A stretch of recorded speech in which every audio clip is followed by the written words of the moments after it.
अगर आप पर कोई पुलिस में कंप्लेन कर देता है तो भारत का एक ऐसा डॉक्यूमेंट है जिसे आप एफआईआर होने के बाद चाहकर भी नहीं बनवा सकते हैं, और वो है पासपोर्ट। अगर आपका अभी तक पासपोर्ट नहीं बना है तो एपिसोड में लास्ट तक बनी रहिए, क्योंकि आज आप जानेंगे कि बातों ही बातों में घर बैठे मोबाइल फोन के माध्यम से मात्र 5 मिनट में आप अपने पासपोर्ट को कैसे अप्लाई कर पाएंगे। वेलकम टू सीखो ऑफिशियल शो सरकारी सर्विसेज। शायद आपको लगता होगा कि पासपोर्ट बनवाना काफी मुश्किल काम है, लेकिन ऐसा नहीं है। पहले के मुकाबले में सरकार ने अब इसको बनवाना काफी आसान कर दिया है। पासपोर्ट आपको आज ना तो कल बनवाना तो पड़ेगा ही, तो इसके बारे में कम से कम आपको ये जानकारी जरूर होनी चाहिए कि कितनी फीस लगती है, क्या क्या डॉक्यूमेंट्स लगते हैं और इसको कैसे अप्लाई करते हैं। इसके लिए सबसे पहले आप अपने मोबाइल फोन के प्ले स्टोर में सर्च करेंगे एम पासपोर्ट सेवा, और इस एप्लीकेशन को यहाँ से आप इंस्टॉल कर लेंगे। इंस्टॉल होने के बाद आप इसको ओपन कर दीजिए। अब आप देखेंगे आप मेन मेन्यू में आपको कुछ ऑप्शन दिख रहे हैं, जिसमें से आप न्यू यूजर रजिस्टर वाले ऑप्शन पर आप क्लिक करेंगे। पासपोर्ट को अप्लाई करने के लिए सबसे पहले यहाँ पर आपको रजिस्ट्रेशन करके एक यूजर आईडी और पासवर्ड को क्रिएट करना पड़ता है। अब यहाँ पर सबसे पहला वाला ऑप्शन एग्जिस्टिंग यूजर लॉगिन वाले ऑप्शन पर आप क्लिक करेंगे। अब यहाँ पर लॉगिन आईडी को एंटर करके कंटिन्यू करेंगे। अब यहाँ पर पासवर्ड को एंटर करने के बाद कैप्चा कोड को फिल करेंगे और लॉगिन कर देंगे। लॉगिन होने के बाद अब आप अप्लाई फॉर फ्रेश पासपोर्ट वाले ऑप्शन पर आप क्लिक करेंगे। अब यहाँ पर आपके स्टेट और डिस्ट्रिक्ट को चूज करेंगे। उसके बाद अप्लाई फॉर में फ्रेश पासपोर्ट वाले ऑप्शन पर क्लिक करेंगे और टाइप ऑफ एप्लीकेशन में नॉर्मल पर क्लिक कर देंगे और बुकलेट टाइप में 36 पेजेस वाले ऑप्शन पर आप क्लिक करके नेक्स्ट करेंगे। अब यहाँ पर आपका सबसे पहले नाम लिखेंगे अकॉर्डिंग टू आधार कार्ड, बिल्कुल करेक्ट स्पेलिंग के साथ। उसके बाद अगले ऑप्शन में यहाँ पे नो वाले ऑप्शन पर टिक करेंगे और यहाँ पर भी नो कर देंगे। एंड देन यहाँ पे आपकी डेट ऑफ बर्थ वाले कैलेंडर को ओपन करके आपकी जो भी डेट ऑफ बर्थ है वो यहाँ पे एंटर करेंगे। अब उसके बाद अब यहाँ पर आपका प्लेस ऑफ बर्थ एंटर करेंगे। एंड देन आपका स्टेट और डिस्ट्रिक्ट को चूज करेंगे। उसके बाद यहाँ पे आपके जेंडर को चूज करके आपका मैरिटल स्टेटस यहाँ पे चूज करेंगे। अब इसके बाद आप देखेंगे पैन कार्ड और वोटर आईडी कार्ड ये दोनों ऑप्शनल ही है, आप चाहे तो इनको फिल कर सकते हैं। अब इसके जस्ट नीचे एम्प्लॉयमेंट टाइप वाले ऑप्शन पर क्लिक करेंगे। इसमें आप आपके अकॉर्डिंग कोई भी एक ऑप्शन आप चूज कर सकते हैं। यहाँ पे हम सेल्फ एम्प्लॉयड वाले ऑप्शन को चूज कर लेते हैं। अब इसके बाद नो वाले ऑप्शन पर टिक कर दीजिए। अब यहाँ पे आपको आगे एजुकेशनल क्वालिफिकेशन वाले ऑप्शन पर क्लिक करेंगे तो यहाँ पर आपको बताना होगा कि आपकी क्या एजुकेशन है। फॉर एग्जांपल अगर आप 10th पास एंड अबव वाले ऑप्शन को चूज करते हैं तो यहाँ पर आप देखेंगे नॉन ईसीआर कैटेगरी में ऑटोमेटिक यस पर सिलेक्ट हो जाएगा। इसका मतलब है कि पासपोर्ट ऑफिस में आपको आपका 10th क्लास का मार्कशीट भी दिखाना पड़ेगा। और अगर आप एजुकेशनल क्वालिफिकेशन में यहाँ पे between 10th and 9th standard वाले ऑप्शन को चूज कर लेते हैं तो यहाँ पर आपका नॉन ईसीआर कैटेगरी में ऑटोमेटिक नो पर सिलेक्ट हो जाएगा। इसका मतलब है कि अब आपका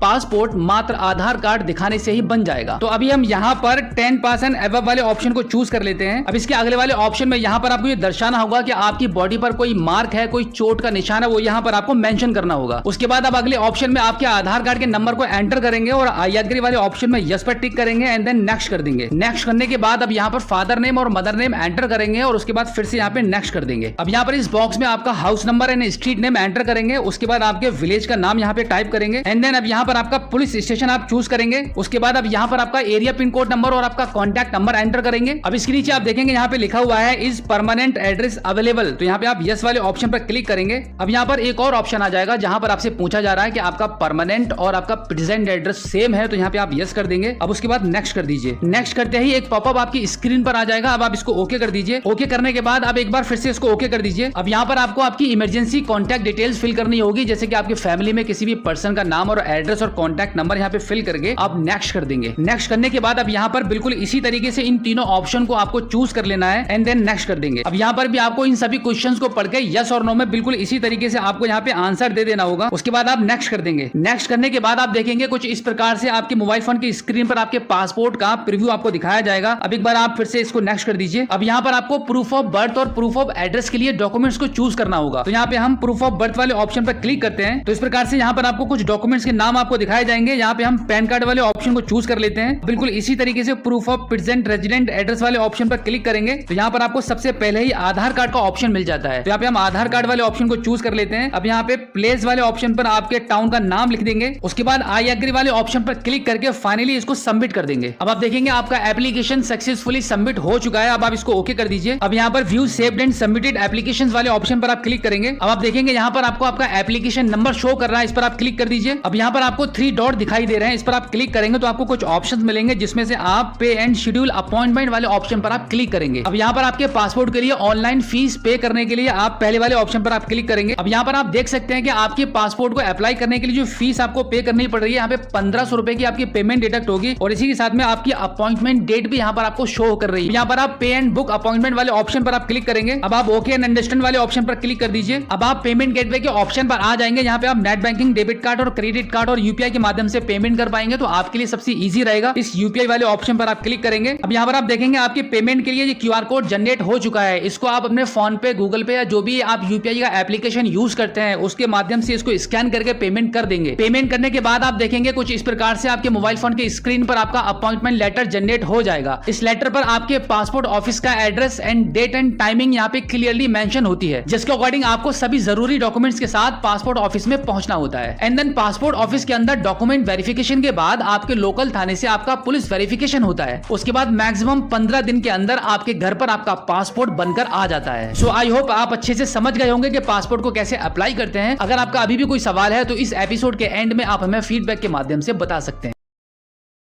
अगर आप ग्रामीण क्षेत्र में रहते हैं और अभी तक आपको सरकार से प्रधानमंत्री आवास योजना के तहत एक पक्का मकान नहीं मिला है, और अगर आप ये चाहते हैं कि इस बार